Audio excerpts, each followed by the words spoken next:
बिस्मिल्लाहिर्रहमानिर्रहीम जी, अस्सलाम वालेकुम। मैं हुमारिया अली, आप देख रहे हैं मेरा चैनल। अलीज़ा सहर झूठ बोल रही है। उसने अपनी नाजेबा वीडियोस खुद ही लीक की और इल्ज़ाम मुझ पर लगा दिया। हमारा जी 4 साल पुराना ताल्लुक है, 4 साल से हम ताल्लुकात में थे। अलीज़ा का एक्स बॉयफ्रेंड जो है वो सामने आ गया है। उसने एक नई कहानी खोल दी है। अलीज़ा सहर का झूठ टिकटॉक पर भी बेनकाब हो चुका है। फंसाने वाला अपना ही भाई निकला या मिलके इन लोगों ने प्लानिंग की थी। 3 दिन में हज़ारों सब्सक्राइबर्स बढ़ चुके हैं, लाखों व्यूज़ आ चुके हैं। मुख्तलिफ औकात में दिन रात लाइव सेशंस किए जा रहे हैं, बल्कि मैं कहूँगी कि लाइव सेशंस ने नए रिकॉर्ड कायम कर दिए हैं। अलीज़ा सहर की फैमिली ने हकीकत बता दी और ये ड्रामा क्या था ये भी बहुत जल्द जो है वो दुनिया के सामने आ जाएगा। आज कुछ हकीकतें मैं आपको बताने लगी हूँ जिससे आपको अंदाज़ा होगा कि हम शोहरत के लिए, पैसे के लिए अपनी इज्जत भी दांव पे लगा सकते हैं, किसी हद तक गिर सकते हैं और कुछ भी कर सकते हैं। अपने आप को बदनाम करना तो बड़ा आसान हो चुका है। आप कहते हैं जी आप लोगों को वीडियोस बर वक्त नहीं मिलती, आपको चैनल को सब्सक्राइब करना पड़ेगा, बेल के आइकन को क्लिक करना पड़ेगा ताकि वीडियोस आपको मिलती रहें। अलीज़ा सहर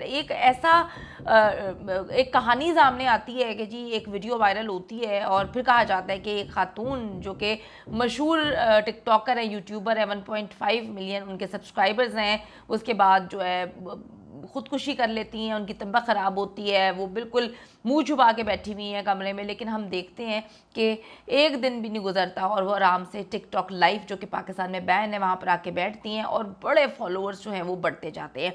अलीज़ा सहर वीडियो लीक की कहानी आखिरकार जी इस वक्त खुल चुकी है।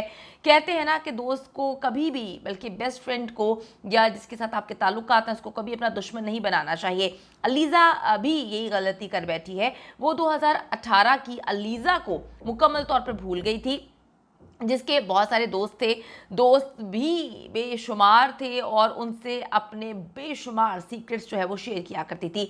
अलीज़ा का जो करीबी टिकटॉकर दोस्त है उसके मुताबिक यासिर नामी ये लड़का अलीज़ा का काफ़ी साल से दोस्त था और उस वक्त वो पाकिस्तान में हुआ करता था यासिर। अलीज़ा और यासिर की दोस्ती सोशल मीडिया पर हुई और यासिर के मुताबिक ये वीडियो 3 साल पुरानी है, जब वो नया नया कतर आया था।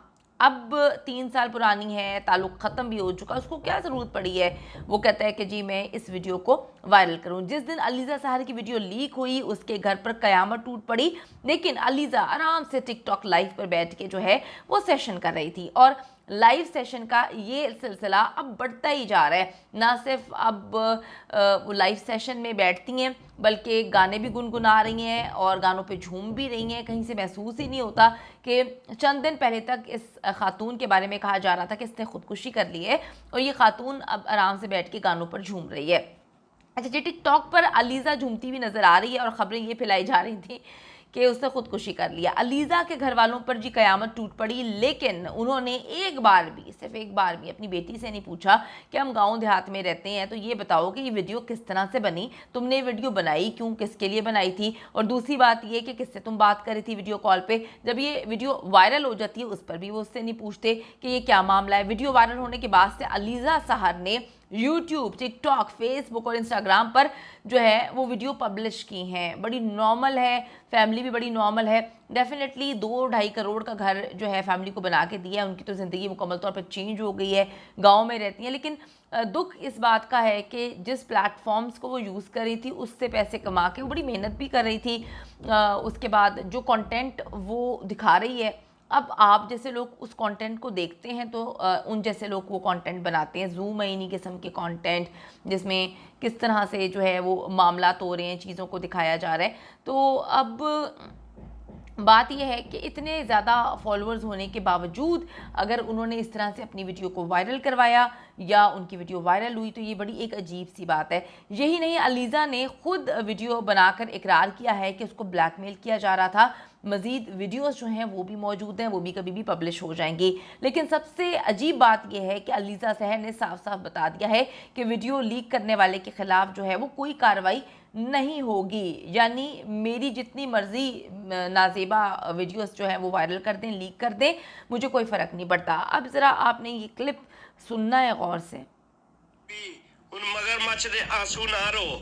42 ਲੱਖ ਰੁਪਏ ਦੀਆਂ ਰਸੀਦਾਂ ਉਸ ਮੁੰਡੇ ਦੇ ਕੋਲ ਕਤਰ ਦੇ ਵਿੱਚ ਮੌਜੂਦ ਨੇ। ਸਮਝ ਆਈ ਹੈ ਕਿ ਨਹੀਂ? ਉਸ ਵੇਲੇ ਤੇਰਾ ਮਾਂ ਪਿਓ ਬਗੈਰਤ ਹੋ ਗਿਆ ਸੀ ਜਦੋਂ ਘਰ ਬਣਾਉਣ ਲਈ ਸਾ ਤੜਾ ਤੜੋ ਪੈਸੇ। अच्छा जी। ਬੀਬੀ ਹੁਣ ਮਗਰਮੱਛ ਦੇ ਆਂਸੂ ਨਾ ਰੋ 42 ਲੱਖ ਰੁਪਏ ਦੀਆਂ ਰਸੀਦਾਂ ਉਸ ਮੁੰਡੇ ਦੇ ਕੋਲ ਕਤਰ ਦੇ ਵਿੱਚ ਮੌਜੂਦ ਨੇ ਸਮਝ ਆਈ ਹੈ कि नहीं उस वेले तेरा मां प्यो बगैरत हो गया सी ਜਦੋਂ अच्छा जी, अब ये जिन रसीदों के हवाले से बात कर रहे हैं तो इसीलिए अब अलीज़ा ये बात बोल रही है कि एफआईए उसको नहीं पकड़ेगी, एफआईए उसको हाथ ही नहीं डाल सकती क्योंकि उसके पास सबूत वगैरह हैं कि इसने जो है वो चीज़ें ली हैं। तो अब देखते हैं कि ये कितनी सच्ची है। 3-4 दिन पहले तक तो यही सबका एक एजेंडा था कि भाई नहीं, अगर किसी से गलती हो जाती है तो किसी की वीडियो इस तरह से वायरल वगैरह नहीं करनी चाहिए। ये वैसे भी एक क्राइम है जिसकी सज़ा 8 से 10 साल है। लेकिन दाल में जो है मुझे उसी दिन काला लग रहा था। मैं हमेशा कहती हूँ कि जेंडर बेस्ड वीडियोस नहीं बनाती कि अगर औरत के साथ जुल्म हुआ है तो मैं कहूँ कि जी आदमी ने गलत किया है, या आदमी के साथ गलत हुआ तो मैं कहूँ कि ये औरत, कसूरवार दोनों में से कोई भी हो सकता है। वो रईस डिलीवरी बॉय वाले केस में आप आमना को देख लें, मकार लूमड़ी किस तरह से उसने गेम्स खेली, एक आशिक को मरवा दिया और शोहर को जो है वो फंसा दिया। तो आप विक्टिम तो जो है आपको सोचना पड़ता है, देखना पड़ता है। तो यहाँ पर ये है कि डेफिनेटली ये किस तरह से उस पर केस कर सकती है, उसके पास रसीदें वगैरह, उसके पास बैंक की डिटेल्स हैं, जो पैसे वगैरह उसने भेजे हैं, जो वो डिटेल्स कहता है कि जी मेरे पास है। तो इसीलिए अब अलीज़ा कह देती है कि उस पर एफआईए हाथ नहीं डालेगी। हम तो एफआईए गए थे, वो हाथ नहीं डाल रही, उसके ऊपर क्यों नहीं डाल रही एफआईए? एफआईए के पास सबूत मौजूद है ना कि एफआईए क्यों हाथ नहीं डालना चाह रही, क्योंकि इसकी उस बंदे के साथ इन्वॉल्वमेंट थी। और अब ये वीडियो भी मेरे ख्याल में एफआईए को नहीं लगता कि उस बंदे ने जो है वो रिलीज़ की है। वो वीडियो भी मेरे ख्याल में इनके घर से ही किसी ने रिलीज़ की है। अच्छा, मुझे ये समझ नहीं आ रही कि कोई बंदा कतर जाकर गायब हो गया है, मतलब कैसे ऐसे पॉसिबल है? वो वहीं पर मौजूद है। एफआईए के ज़रिए केस करके बड़ी आसानी से जो है उस बंदे को गिरफ्तार करके पाकिस्तान लाया जा सकता है। लेकिन अगर आप केस करें, आपके साथ अगर सच में ज़्यादती हुई है तो आपको केस करना चाहिए। अब बात यह है कि पहले ये शख्स तो पिछले बल्कि मैं कहूँगी पिछले 3 साल से ये शख्स जो है वो पाकिस्तान आया भी नहीं है। सच ये है कि अलीज़ा सहर बहुत मासूम और बेचारी है और उसे वीडियोस बनाने और टिकटॉक पर लाइव सेशंस में झूमने के अलावा और कोई काम नहीं आता।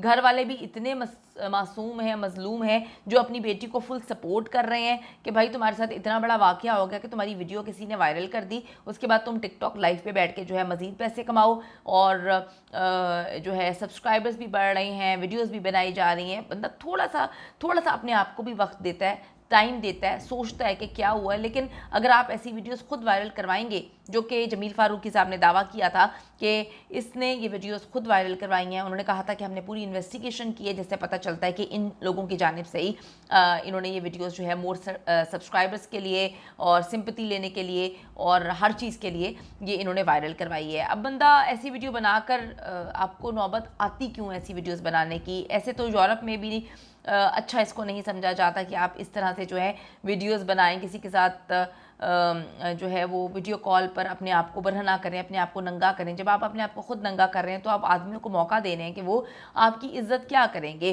बल्कि जी अब मुझे तो ऐसे लगता है कि हासिलपुर जो है वो काफ़ी एडवांस हो चुका है कि वहाँ पर इस तरह के मामला होते हैं और अगले दिन सुकून से बैठ के जो है टिकटॉक लाइव किया जाता है और कहा जाता है कि जी मेरा कोई कसूर नहीं है। और आवाम कुछ लोग आ भी जाती है जो समझ नहीं पाते कि कितना स्क्रिप्टेड है, किसने खुद क्या किया।